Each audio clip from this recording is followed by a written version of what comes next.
Hi കൂട്ടുകാരെ, പുതിയൊരു വീഡിയോയിലേക്ക് എല്ലാവർക്കും സ്വാഗതം.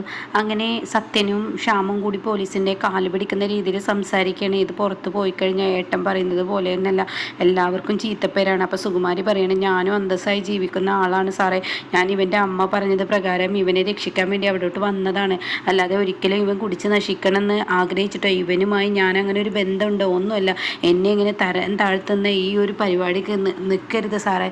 എന്താ സാറേ, എൻ്റെ അഭിമാനം പോവും, ഞാൻ ഇനി ജീവിക്കില്ല, ഞാൻ ചത്ത് കളയും എന്നൊക്കെ ഇങ്ങനെ പറയുമ്പോൾ ശ്യാമു പറയണേ, ഇന്ദ്രേട്ടൻ നല്ലൊരു വ്യക്തിയാണ്. അപ്പോൾ ഇന്ദ്രൻ പറയണേ, ആര് നല്ല വ്യക്തിയാണെങ്കിലും ഇതിനുള്ള ശിക്ഷ കിട്ടിയിരിക്കണം, അതുകൊണ്ട് സാറൊന്നും നോക്കണ്ട, സാറ് മുന്നോട്ട് നീങ്ങിക്കോ എന്നുള്ള വാക്കാണ് കേട്ടോ. അപ്പോൾ ഈ സമയം ആ ലോഡ്ജിൽ ഞാൻ മൊത്തത്തിൽ അന്വേഷിച്ചു, പക്ഷേ ആ ലോഡ്ജിൽ അങ്ങനെ ഒരു അവിഹിതം നടക്കുകയോ അങ്ങനെ ഈ പറയുന്നത് പോലെയുള്ള ഒരു സംഭവം ഉണ്ടാവുകയോ ഒന്നും തന്നെ ചെയ്തിട്ടില്ല. എനിക്കും സംഭവമൊക്കെ മനസ്സിലായി, സത്യത്തിൽ ഇവർ നിരപരാധികളാണെന്ന് എനിക്ക് മനസ്സിലായി. അപ്പോൾ ഇതിപ്പോൾ ശരിക്കും ആരാണ് വിളിച്ച് പറഞ്ഞത് എന്നപ്പം ഞാൻ ഓർക്കുന്നത്, ഒരു സ്ത്രീയാണ് വിളിച്ചു പറഞ്ഞത്. അത് കേൾക്കുന്നതിനോടുകൂടി ഇന്ദ്രൻ പറയണേ, സ്ത്രീയാണെങ്കിൽ ഉറപ്പിച്ചോ, അതെൻ്റെ അമ്മ തന്നെയാണ് വിളിച്ചു പറഞ്ഞത്, അല്ലാതെ ആരും വിളിച്ചു പറയില്ല സാറേ, എൻ്റെ അമ്മയാണ് ഇത്രയും ദുഷ്ടപ്രവൃത്തി ചെയ്യുള്ളൂ. അത് കേൾക്കുന്ന പോലീസുകാരൻ ചോദിക്കുക, നീ എന്തോന്ന് വർത്താനാണ് ഈ പറയുന്നത്? ഒരു അമ്മ, സ്വന്തം അമ്മ മകനെ അവിഹിതമുണ്ടെന്ന് പറഞ്ഞിട്ട് വിളിച്ചു പറയാം, എൻ്റെ അമ്മ അതൊക്കെ ചെയ്യും, എൻ്റെ അമ്മ അതുമല്ല അതിലപ്പുറം ചെയ്യും, അവരുടെ സ്വഭാവം അങ്ങനെയാണ്. അത് കേൾക്കുന്നതിനോട് കൂടി പോലീസുകാരോട് സംസാരിക്കുമ്പോൾ അതിൻ്റെതായ രീതിയൊക്കെ സംസാരിക്കണം, താൻ ഓരോന്ന് വിളിച്ചു പറയാം.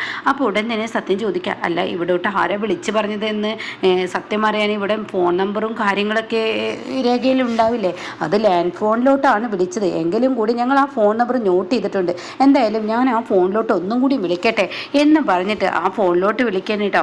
അപ്പോൾ ഈ സമയം പ്രതിഭയുടെ ഫോണാണ്. അപ്പോൾ പ്രതിഭയുടെ ഫോൺ അടിക്കുമ്പോൾ സോന വരുന്നുണ്ട്, അപ്പോഴും കുത്തിവെച്ചിരിക്കുകയാണ്. അങ്ങനെ സോന ആ ഫോൺ എടുക്കണം, അപ്പോഴേക്കും സുശീല എത്തി നോക്കുകയാണ്.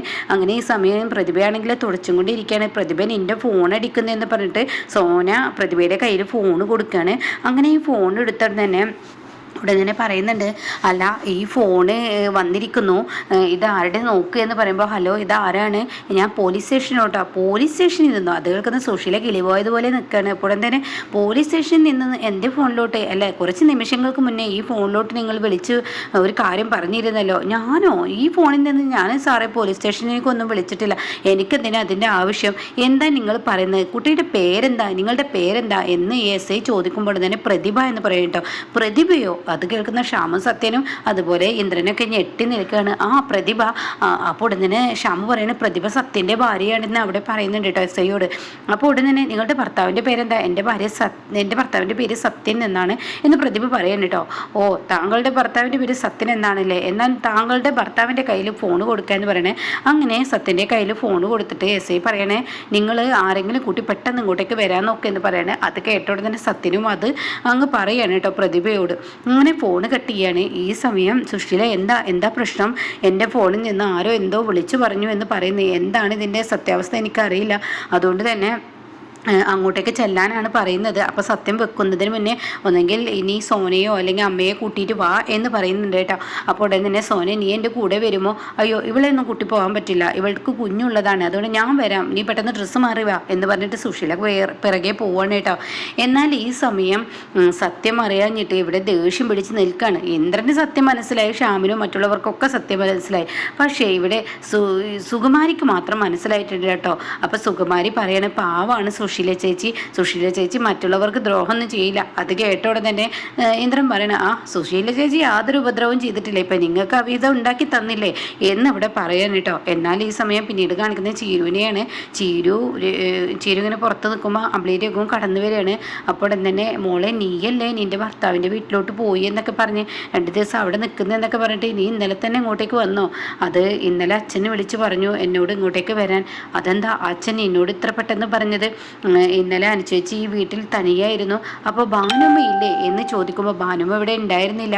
അത് കേൾക്കുന്ന രഘു പറയണം, ഞാൻ ഇത്രയും അമ്മാവന് അന്യനായി പോയി എന്ന് എനിക്കിപ്പോഴാണ് മനസ്സിലായത്, അമ്മാവന് ഇത്രയും എന്നെ വെറുത്തു പോയോ, അതിന് മാത്രം എന്ത് തെറ്റാണ് ഞാൻ അമ്മാവനോട് ചെയ്തത് എന്നൊക്കെ ഇങ്ങനെ പറയുമ്പോൾ, വാ അകത്തോട്ട് വാ, കാര്യങ്ങൾ അകത്ത് ചെന്ന് പറയാം, അതൊന്നല്ല ഇവിടുത്തെ പ്രശ്നം, നിങ്ങൾ വിചാരിക്കുന്നത് പോലെയൊന്നല്ല എന്ന് പറഞ്ഞിട്ട് അനുപമ കാര്യങ്ങളൊക്കെ പറഞ്ഞു കൊടുക്കണം കേട്ടോ.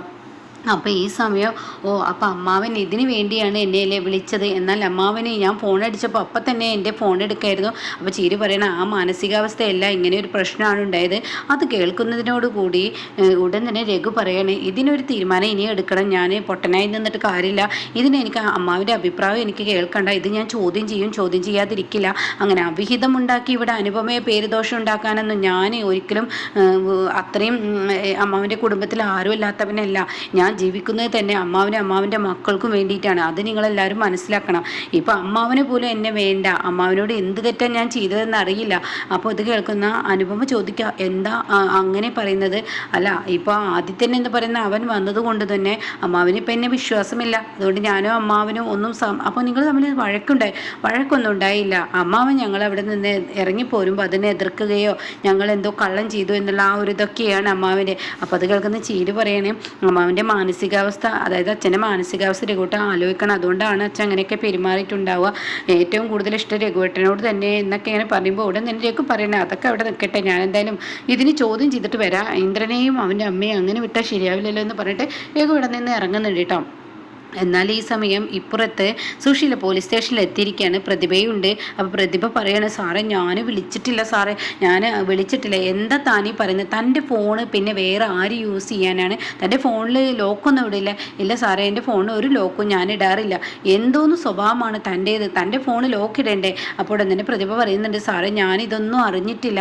ഞാൻ ഒരിക്കലും അറിയാത്തൊരു കാര്യം എങ്ങനെ അവിടെ അവിഹിതം നടക്കുന്നുണ്ടെന്ന് എനിക്ക് വിളിച്ച് പറയാൻ കഴിയുക ലോഡ്ജിൽ? അതെങ്ങനെ? അപ്പോൾ ഉടൻ തന്നെ സുശീലയെ നോക്കാണ്.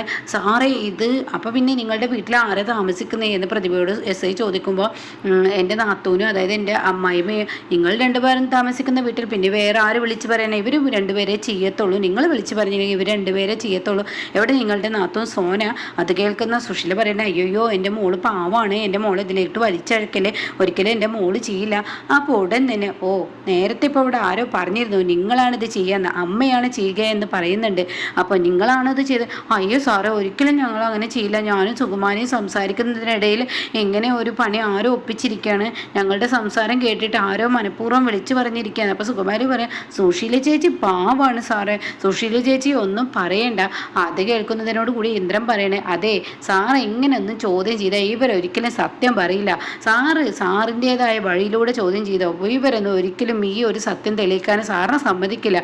അതുകൊണ്ട് ഞാൻ പറയാനുള്ളത് പറഞ്ഞു സാറേ എന്ന് പറയുമ്പോൾ SIക്ക് ദേഷ്യം പിടിക്കാനായിട്ട്. അപ്പോൾ SI പറയാനും, അതേ എൻ്റെ അടുത്ത് വേണ്ട വിളച്ചിൽ ആരത് ചെയ്തതെന്ന് എനിക്ക് നന്നായി വ്യക്തമായി മനസ്സിലായി.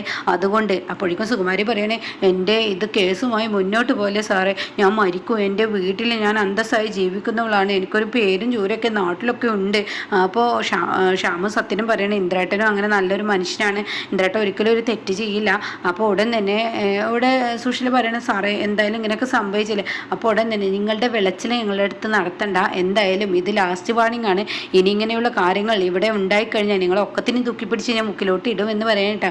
എന്നാൽ ഈ സമയം അവിടെ ഒപ്പിട്ട് പോകാൻ വേണ്ടി പറയാണ്. ആ സമയം ഇന്ദ്രൻ അവിടെ നിൽക്കുമ്പോൾ ഉടൻ തന്നെ സുകുമാരി നിന്നെ ഞാൻ എൻ്റെ വീട്ടിലോട്ട് കൊണ്ടുവിടാമെന്ന് പറഞ്ഞ് പെട്ടെന്ന് സുശീല അവിടെ നിന്ന് ഓടുകയാണ് കേട്ടോ. എന്നാൽ ഈ സമയം ഇന്ദ്രനാണെങ്കിൽ കണ്ടില്ലേ അവരുടെ പോക്ക്, അവരെ മനഃപൂർവ്വം സുകുമാരിയെ തെറ്റിദ്ധരിക്കാതിരിക്കുക, സുകുമാരി ഇനി തെറ്റിദ്ധരിക്കാതിരിക്കാൻ വേണ്ടി മാത്രം അവളോട് ഓരോ കള്ളങ്ങൾ പറയാൻ വേണ്ടി ഓടിയിരിക്കുകയാണ്. ഇനി സുകുമാരി അമ്മ ഇനിയും ഇനിയും പ്രശ്നങ്ങൾ ഉണ്ടാക്കും, അത് ഉറപ്പാണ്. അതുകൊണ്ട് തന്നെ അവരൊരിക്കലും നേരാവില്ല. അപ്പോൾ ഉടൻ തന്നെ ഇന്ദ്രേട്ടൻ വരുന്നില്ലേ എന്നിങ്ങനെ സത്യം ചോദിക്കുമ്പോൾ ഞാനില്ല, ഞാൻ ലോഡ്ജിലോട്ട് തന്നെ പോവാണ്. അത് കേൾക്കുന്നതിനോട് കൂടിയിട്ട് പ്രതിഭ പറയാണ്, ഇന്ദ്രേട്ടൻ ആ വീട്ടിലോട്ട് വേണം, ഇന്ദ്രേട്ടൻ ഇല്ലാത്ത വീട് എന്തോ ഉറങ്ങിയതുപോലെയാണ്. അപ്പോൾ ശ്യാമ പറയുന്നത് ശരിയാണ്, ഇന്ദ്രേട്ടൻ ആ വീട്ടിൽ വേണം. കാരണം ഇന്ദ്രേട്ടൻ പഴയ ഇന്ദ്രേട്ടൻ അല്ലല്ലോ, ചെറിയൊരു മാറ്റം ഉണ്ടല്ലോ. അപ്പോൾ സത്യം പറയുന്നത് ശരിയാണ്, ഇന്ദ്രേട്ടൻ അങ്ങോട്ടേക്ക് വായോ എന്നുള്ള ആ നിലപാട് പറയുമ്പോൾ ശരിയെന്നും ഞാൻ എൻ്റെ ലോഡ്ജിൽ പോയി സാധനങ്ങൾ എടുത്തിട്ട് വരാം എന്നും പറയുന്നുണ്ട് കേട്ടോ. പിന്നീടാണെങ്കിൽ സുശീലയാണ് കാണിക്കുന്നത്. സുശീല തൻ്റെ ഡ്രസ്സുകൾ ഇങ്ങനെ ഉണക്കുന്ന സമയത്ത് അങ്ങോട്ടേക്ക് ഒരു കാറ് വരുന്നു. അതിൽ നിന്നും രഘു ഇറങ്ങുന്നു. രഘുവിനെ കാണുന്ന സുശീല ഇവനെന്താ പതിവില്ലാതെ ഈ വഴിക്ക് എന്ന ഭാവത്തിൽ നിൽക്കുന്നു. എന്നിട്ട് ഉടൻ തന്നെ രഘു ഇങ്ങനെ മുഖം കെട്ടിപ്പിടിച്ചിട്ടുണ്ട്. രഘുവിന് സുശീലയെ കാണുമ്പോൾ തന്നെ ചൊറിഞ്ഞു വരുന്നുണ്ട്. അപ്പോൾ ഉടൻ തന്നെ രഘു ചോദിക്കുകയാണ്, ഇവിടെ ഇന്ദ്രനില്ലേ സത്യനില്ലേ എന്നൊക്കെ ചോദിക്കുമ്പോൾ അവരൊന്നും ഇവിടെ ഇല്ല, അവരൊക്കെ ഒരു സ്ഥലം വരെ പോയിരിക്കുകയാണ്. അല്ല രഘു, നീ ഇത്ര തിരക്ക് പിടിച്ചൊരു ബിസിനസ്സുകാരനായിട്ട് ഒരു ഉദ്ഘാടനം പോലും എനിക്ക് ഞങ്ങളോട് ഫോണിൽ വിളിച്ച് പറഞ്ഞാൽ നീ ഇപ്പോൾ എന്തിനാ അങ്ങോട്ടേക്ക് വന്നിരിക്കുന്നത്, വിശേഷിപ്പിച്ച് എന്തെങ്കിലും കാര്യമുണ്ടോ, എനിക്ക് രഘു എന്തിനാ വന്നതെന്നുള്ളത് ഞാൻ നിങ്ങൾക്ക് പറഞ്ഞുതരാം. അനുപമ ചോദിക്കാനും പറയാനും ആരും ഇല്ലാത്തവളെന്നല്ല. അത്രയും വലിയൊരു കാര്യം അനുപമയുടെ വീട്ടിൽ ഇന്നലെ രാത്രി ചെയ്തിട്ട് അത് കണ്ടില്ലെന്ന് നടിക്കാൻ എനിക്ക് പറ്റത്തില്ല. അപ്പോൾ ഉടൻ തന്നെ നല്ല സംഭവമാണ് ഇവൻ വന്നിരിക്കുന്നത്, എന്തായാലും ഇവനെ കയ്യിൽ കിട്ടിയാൽ നന്നായി, എന്തായാലും ഇതിമ്മ വെച്ച് തന്നെ ഒരു കളി കളിക്കാന്ന് പറഞ്ഞിട്ട് വാ രഘു അകത്തോട്ടിരിക്കുക. എന്തായാലും എൻ്റെ മക്കൾ ഇവിടെ ഇല്ല. ഇന്നിപ്പോൾ എൻ്റെ മകന് ഒരു സുകുമാരി, ഇന്നലെ രാത്രി അനുപമയുടെ വീട്ടിൽ വന്നൊരു സുകുമാരി ഉണ്ടല്ലോ, ആ സുകുമാരിയും ഈ പറയുന്ന ഇന്ദ്രനും കൂടി എന്തൊക്കെയോ അവിഹിതമുണ്ടെന്ന് പറഞ്ഞിട്ട് പോലീസ് പിടിച്ചുകൊണ്ട് ലോഡ്ജിൽ വെച്ച് പിടിക്കുകയൊക്കെ ചെയ്തു. നിങ്ങളൊരു സ്ത്രീയല്ലേ, ഒരു സ്വന്തം മകനെ കുറിച്ച് ഇങ്ങനെ വായി തോന്നിയിട്ട് വിളിച്ചു പറയൂ. ഞാനില്ലാത്തതൊന്നുമല്ല, ഉള്ളത് തന്നെയാണ് ഞാൻ പറഞ്ഞത്. ഒന്നാമത് അനുപമയ്ക്ക് അവിഹിതമുണ്ട്. ആ അവിഹിതം നാട്ടുകാരൊക്കെ എന്നോട് പറഞ്ഞിട്ടുണ്ട്. അവൾക്കാരെ രഹസ്യക്കാരൻ വരുന്നുണ്ടോ എന്നൊക്കെ പറയുന്നു. അത് പിടിക്കാൻ ഇന്നലെ രാത്രി പോയപ്പോൾ എൻ്റെ മകനെയാണ് പിടികൂടിയത്. ഒന്നല്ലെങ്കിൽ അവൻ്റെ കൂടെ ഒരുപാട് കാലം താമസിച്ചൊരു ഭാര്യയല്ലേ, ആ ഭാര്യയെ രക്ഷിക്കാൻ വേണ്ടിയാണ് അവൻ ഇന്നലെ രാത്രി അവിടെ പോയി നിന്ന് നിങ്ങളുടെ നാക്ക് ഇങ്ങനെ വളച്ചൊടിക്കാൻ കഴിവുണ്ടെന്ന് കരുതി നിങ്ങൾ ഓരോന്ന് പറയുന്നത് കേട്ടേ ഞാൻ മൗനം പാലിച്ച് നിൽക്കുമെന്ന് നിങ്ങൾ കരുതണ്ട. നിങ്ങൾ എൻ്റെ മനസ്സ് മാറ്റിയെടുക്കാൻ ശ്രമിക്കുന്നെങ്കിൽ അത് നടക്കില്ല, ഇവിടെ വെച്ച് നിർത്തിയേക്കെന്ന് സുശീലയുടെ മുഖത്തടിച്ച് രഘു പറയാനായിട്ടോ.